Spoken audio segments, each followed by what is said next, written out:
That's it. You don't even get that title no more. You lost it. You're a sperm donor. She didn't hire a lawyer. She didn't call a blog. She went live and said everything. NBA YoungBoy's baby mama went live and said things that cannot be unsaid. She named names. She showed evidence. And now millions of people are asking the same question. Did she just end NBA YoungBoy's career for good? Let's find out. The bombshell.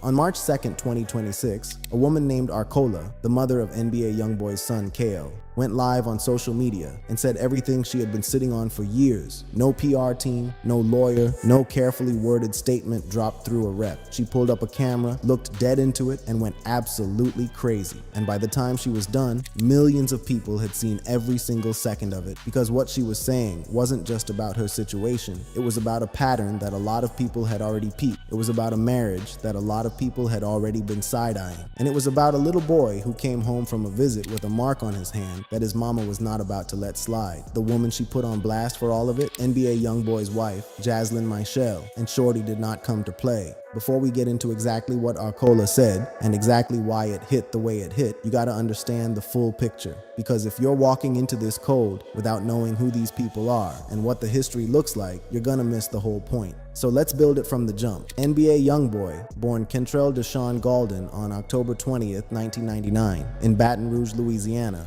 is not your average artist. We are not talking about somebody who's hot right now and might cool off next year. We are talking about a certified, documented, record-breaking force in this rap game who has been going stupid since he was a teenager. As of early 2026, he holds the record for the most Billboard 200 chart entries by any rapper in history, 34 albums charted, breaking a record that had stood for years and doing it in just 8 years of dropping projects. He is the most RIAA certified rapper of all time, sitting on over 126 gold or higher certifications as a lead artist. Complex put him on the cover and called him Best Rapper Alive for 2025. His Make America Slime Again tour grossed over $70 million across 42 shows and moved 555,000 tickets. His YouTube channel is sitting at over 15 billion views. For a stretch, he was the most watched musician on that entire platform, period. This man is not a fluke, he is a franchise. And yet, for as long as his name has been ringing bells in the music industry, his personal life has been the headline that just won't stay in the back seat. Because outside the booth, YoungBoy is out here managing something that most people genuinely cannot fathom. 13 biological children with approximately 10 different women, starting from when he was just 16 years old. His oldest, Caden, nicknamed Draco, was born in 2016 when YoungBoy was barely old enough to drive. His youngest, his 13th, was just announced by Jaslyn Michelle in late February 2026, just days before all of this popped off. No cap, the timing on that could not have been more wild.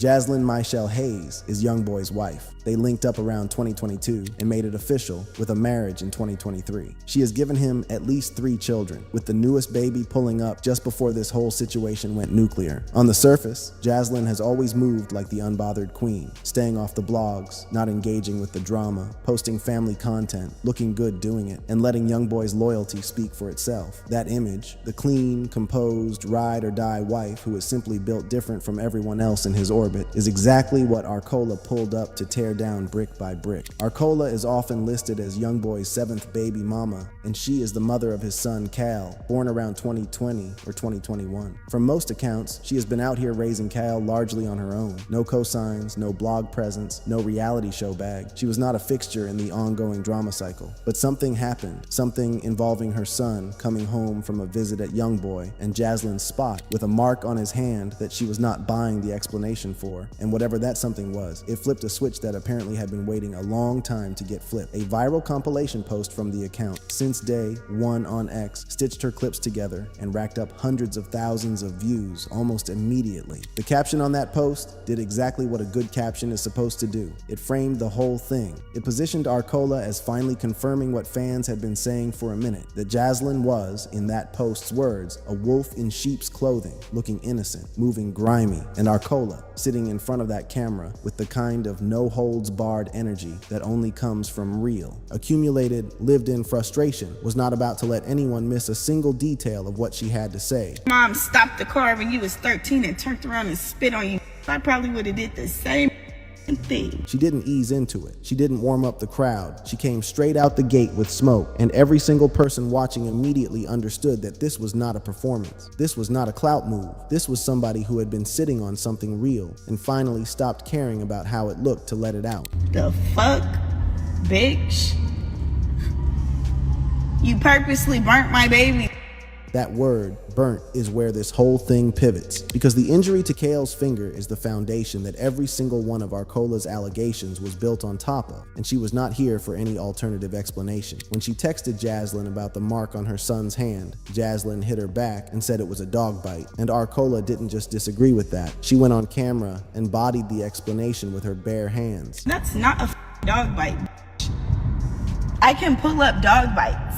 And that is exactly what she did. Right there on the live, she started pulling up images of real dog bites and holding them up for comparison like she was presenting closing arguments. She turned her own live stream into a courtroom, and she was prosecuting the case herself. Let's see what dog bites look like. That's not a dog bite. That is a burn. Every comment section on every platform where that clip landed went crazy. People were describing what they were seeing, pointing out the shape of the mark, the coloring, the location on the finger. The internet had already made up its mind before she even finished her sentence. I could see the brown at the top. That is a burn. And let KL tell it. Now, and this is important because we're not out here doing reckless. As of March 4th, 2026, there are no police reports filed, no confirmed CPS investigation publicly, and no mainstream verification of the burn claim. These are Arcola's allegations, made live, in real time, in the middle of what was clearly one of the most heated moments of her life. But she believed every word she said, and she believed it enough to put her name on it in front of millions of people. She was also hot about what she said didn't happen after the injury was found. She questioned why, if this was truly a dog bite, nobody took Kale to get a tetanus shot. She questioned why there was zero medical follow-up at all. For any mama watching that live, those are not small details. Those are the whole conversation. He thinks when I got hit in the eye, it was his his SPERM space DONOR. She's not a dad. She's just a sperm donor. She had moved past the injury and into something that had clearly been eating at her for much longer. The accusation that YoungBoy had never been a real, consistent, present father to Kale in any meaningful way. That the pickups were for the gram, that the visits were content, that the day-to-day was all on her. That's it. You don't even get that title no more. You lost it. You're a sperm donor. And then she locked in on Jaslyn, and this is where the wolf in sheep's clothing narrative went from fan gossip to something that felt like documented fact to everybody watching. Think she's superior sitting in a house getting cheated on. She was going after the persona, the carefully maintained, squeaky clean persona of the woman who was simply too elevated to be touched by the messiness around her. Arcola was saying, loudly, publicly, on camera, that the persona was a lie, and that the woman behind it knew exactly what she was building, and exactly why she was building it. You got some nerve to lie to me about my kid. That's why them be your husband down. By the time she got to this point, the live stream had already outgrown the co-parenting argument it started as. It had become a full-on referendum on Jaslyn's entire identity, and on whether the domestic stability YoungBoy had been publicly leaning on was something he had actually built, or something he had just been marketing. My son didn't do he's innocent. She still asks about your dirty. And right there, underneath all of that heat, underneath all of that raw fury, was the thing that made the whole thing land differently than regular celebrity drama. Because a child who still asks about his father, who still says he misses him, is not a talking point. He is a real little kid who has real feelings, and his mother was in that camera fighting for him the only way she knew how. He still say he miss you.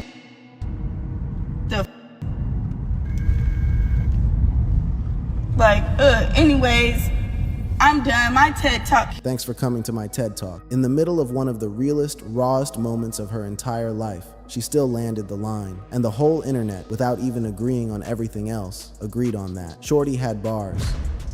Everything that built up to the explosion.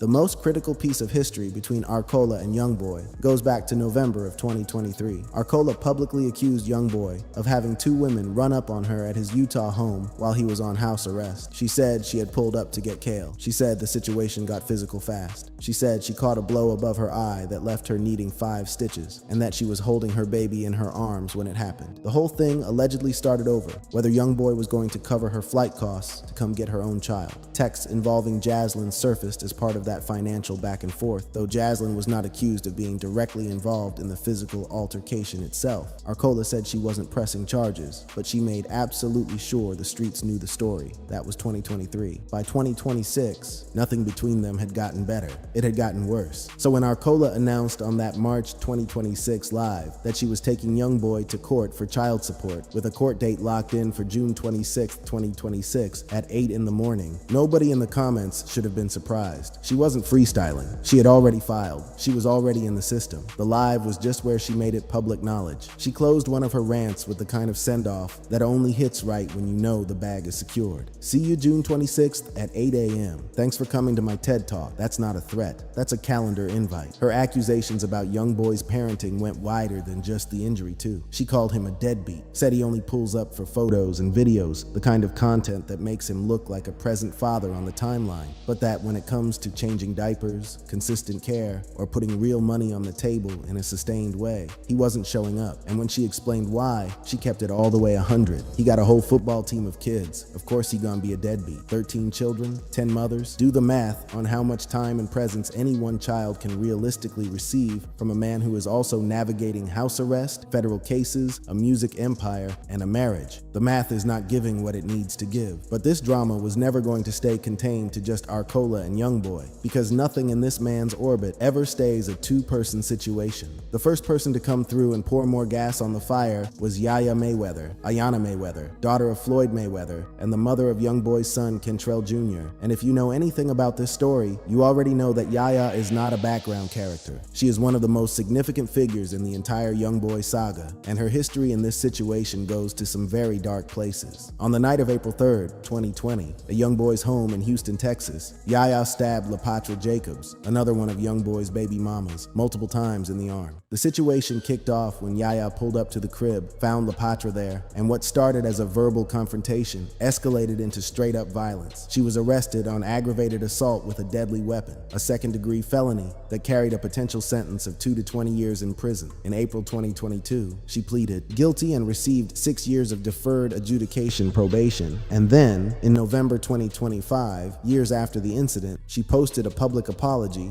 addressed her parents, addressed LaPatra Jacobs by name, and put it all in the frame of growth and accountability. She was out here trying to turn the page. And yet, the moment the Since Day One compilation started going crazy on the timeline in March 2026, Yaya jumped back into the mix, retweeting and co-signing posts that pushed the narrative that Jaslyn was not so innocent. She wasn't going live and losing her composure. She was more calculated than that, but the message was loud and clear to anyone paying attention. She agreed that the squeaky clean wife image didn't match what was actually going down behind closed doors. Coming from someone with her history in this situation, that cosign carried weight that a random comment section post never could. Jaslyn's sister Caliente checked Yaya almost immediately, coming with screenshots and accusations of her own, saying Yaya was two-faced, that she'd been sending private apologies while throwing public shade. A whole sub-beef popped off on the side. More sisters got name-dropped, more receipts got thrown into the timeline, and suddenly the internet had multiple simultaneous situations to track, all of them pointing in the same direction, at Jaslyn's reputation, and at the very real question of whether the life she'd built as YoungBoy's wife was as solid and genuine as she'd been presenting it. Underneath all of that, an older story started circulating again with renewed energy. A December 2024 Storytime video from an Instagram model known as 7TV had alleged that she was flown out to YoungBoy's Utah home in 2022 while he was already locked in with Jaslyn, and had a whole encounter with him there. Arcola brought that story up directly during her rants. She wasn't just saying Jaslyn was being played, she was saying Jaslyn knew she was being played, or at least had every reason to know, and was choosing to stay because the lifestyle, the ring, and the spousal support potential were worth more to her than the truth. Whether that's a fair characterization or not, it spread fast, and for a woman whose whole brand was built on being the untouchable, above it all wife, having that narrative attached to your name in front of millions of people is not something you just shake shake off. And then came the detail that arguably did more damage to YoungBoy's image in 48 hours than anything Arcola said about Jaslyn.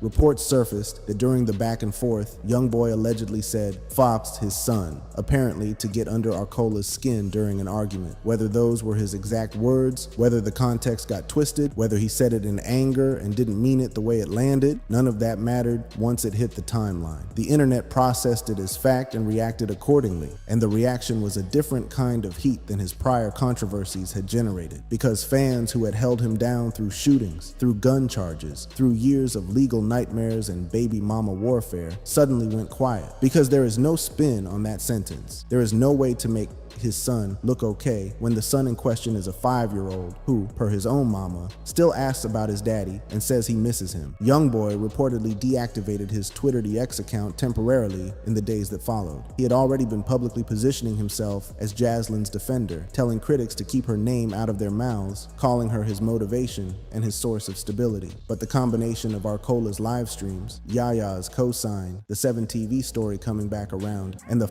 his son allegation created a wave that his usual talking points couldn't fully absorb. And here is where we need to zoom out, because the narrative about Jaslyn being positioned above the other mothers and children did not start in 2026. It started in November 2022, and the person who started it was YoungBoy himself. In an emotional Instagram post dropped around November 20th, 2022, he publicly announced that he was cutting off contact with most of his children, the ones whose mothers he felt had been using the kids as leverage, damaging his reputation and trying to control him through drama. He told those mothers that their children would have to reach out to him on their own terms when they were old enough to understand the situation. And in that same post, he put Jaslyn on a pedestal above everyone else. He wrote, "Jazz been told me to stop trusting these HIs." He credited her. He rode for her publicly. He made it clear she was the only one in his circle who had been keeping it real with him. For the mothers of those children, including Arcola, who had already been out here raising Kyle largely on her own, that post was not just a gut punch, it was a declaration of war. It told them exactly where they stood in this man's world and exactly who had his ear. And for Arcola specifically, who would go on to make serious allegations just a year later and who would eventually find herself on a live in March 2026 comparing burn marks to dog bites, that November 2022 post may have been the moment that set the whole chain reaction in motion.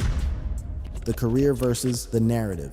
YoungBoy's Come Up is not a story that starts anywhere comfortable. It starts in Baton Rouge with a father who got hit with a 55-year prison sentence before Kentrell was old enough to understand what a prison sentence meant. It starts with being raised by a grandmother who died of heart failure after one of his releases from juvenile detention, the one person he has described, in his own words, as his protection, his comfort, his everything. It starts with a wrestling accident at around age 4 that broke his neck and left him with permanent scars from a halo brace. He started rapping at 14 with a cheap Walmart microphone because he genuinely did not have access to anything better. He got locked up for attempted first-degree murder at 16 after a drive-by shooting, took a plea deal, and walked back into the studio like that was just part of the process. Because for him, it was. By August 2017, he had signed to Atlantic Records for a reported $2 million deal. By 2019, he was the most watched YouTube artist in the entire United States for 101 straight weeks. He became the first rapper in history to put 3 #1 albums on the Billboard 200 in under a year. He recorded and dropped Sincerely, Kentrell from Behind Bars in 2021, debuting at #1, making him only the 3rd artist in history to pull that off, following Tupac and Lil Wayne. And through all of that, the drama never stopped. The legal cases never stopped. The baby mama headlines never stopped. None of it slowed him down. All of it became fuel. In 2018, surveillance footage came out showing YoungBoy allegedly throwing and dragging his then girlfriend Jania Meshel through a hotel hallway in Waycross, Georgia. He caught a grand jury indictment on aggravated assault and kidnapping charges. In December 2019, he pleaded guilty to a reduced misdemeanor, simple battery, paid the fine, did the probation, and kept it moving. The career didn't pause. The streams didn't dip. The fan base didn't abandon him. In that same Billboard cover interview, the one where he got real about what all of this had actually cost him internally, he said something that genuinely stopped people in their tracks.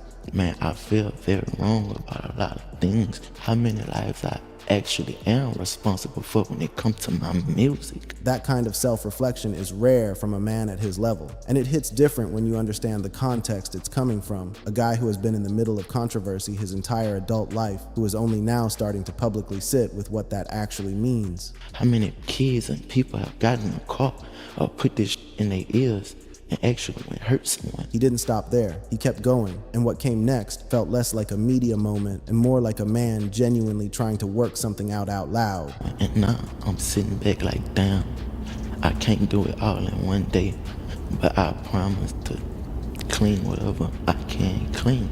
But it's gonna take time. That's a different version of YoungBoy than the one who was going live and dismissing baby mamas a few years prior. And whether you take that at face value or not, it matters, because it tells you something about where his head is supposed to be right now, as this new wave of drama is crashing into everything he just built coming out of house arrest. The Make America Slime Again tour was a monster. $70 million gross, 555,000 tickets, 42 US shows, and an energy inside those arenas that proved his fan base had not gone anywhere during all those years of restriction. Slime Cry dropped in January 2026 and debuted at number 6 on the Billboard 200. He is booked and busy, a European tour in the works, up to 4 more projects planned for 2026, a concert documentary, and the launch of 38 films. On paper, this man is in his bag, and the bag is sealed. So, where does Arcola's live stream fit into all of that? Where does the burn allegation, the child support case, the Yaya cosign, the Jaslyn implosion, where does any of it actually land when you put it next to the reality of what this career looks like? Honestly,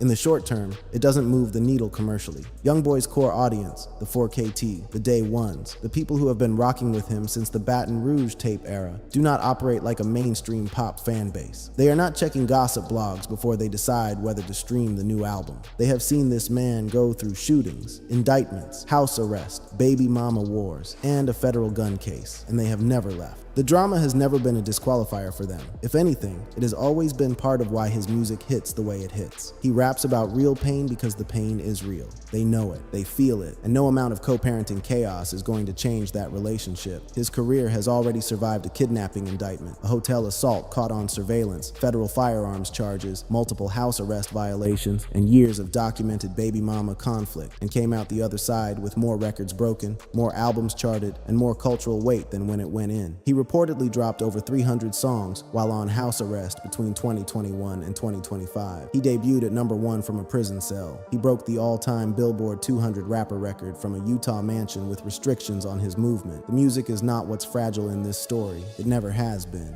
But, and this is where you have to slow down and really think about it, there is a version of this story where the damage is very real, even if it doesn't show up on a streaming chart, because the child injury allegation, even completely unverified, puts a specific kind of attention on YoungBoy that is different in quality from everything that came before it. Every prior controversy was about his own choices, his own actions, his own legal situations, his own behavior. What Arcola is putting on the table involves a child, a 5-year-old with no say in any of this, who came home from a visit with a mark on his hand that his mother did not recognize, and whose father allegedly responded to the whole situation by saying "F his son" in an argument. That is a different kind of accusation. It draws a different kind of scrutiny, the kind that doesn't come from the blogs, but from people asking harder, more serious questions. Questions about what accountability looks like when you have 13 children. Questions about whether the troubled genius who keeps it real narrative that has always given YoungBoy his armor is starting to have a ceiling. The Deadbeat Dad label has been attached to his name before, but it has never arrived alongside an injury allegation and a confirmed court date at the same time. The child support case is moving. June 26, 2026, 8 a.m. That is not a threat made on a live stream anymore. That is a date in a courthouse calendar, and court dates generate a different kind of coverage than Twitter beef. Slower, more formal, harder to spin, and way harder to make disappear. What this whole situation ultimately puts on display is something that has always been true about YoungBoy, but rarely gets stated straight up. His career has never been the vulnerable thing in his story. The career has been the constant, the one thing that kept producing, kept charting, kept going regardless of what was burning around it. He dropped 300 plus songs from house arrest. He went number 1 from prison. He broke all-time records while wearing an ankle monitor. The music is locked in. The bag is secured. The legacy is already written. What is not locked in, what has always been the exposed nerve in his public image, is the family narrative. The story he tells about himself as a father, as a husband, as a man who has found something stable in the middle of everything chaotic. Jaslyn was the pillar of that narrative. The composed wife. The woman who had his back when everyone else was on nonsense. The proof that behind all the smoke, there was a real home being built. Arcola's live stream didn't just challenge that narrative. It called it staged. It said the stability is a brand deal, not a reality. It said the children from other relationships are being left behind while one woman collects the ring and the lifestyle. Whether any of that holds up in a courtroom is a separate conversation, but the damage to the narrative, to the story, is already done. And millions of people who watch that live are going to be watching June 26th with a whole different set of eyes. Did Arcola destroy his career? Nah, not even in the same zip code as that, but did she crack something that was already under pressure and put it on display for the whole internet to see? Without question. And in a situation this deep, with this many people involved, and a court date already on the books, cracks don't tend to stay cracks for long. Love this video? Click on these cards for more.